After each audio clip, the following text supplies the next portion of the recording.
Tire restoration. What's up, everyone? So I showed you in the other video how you gotta take the screws out the back. I didn't know though, you gotta take off the license plate then. And there's one there, and here. Okay, let's get these out.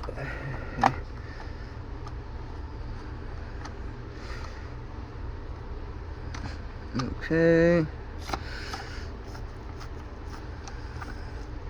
There we go.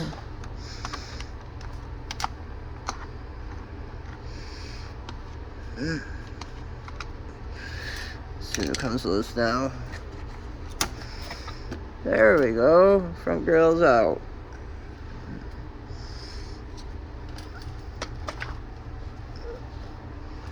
I wonder if this is the real color since the sun didn't beat down on it.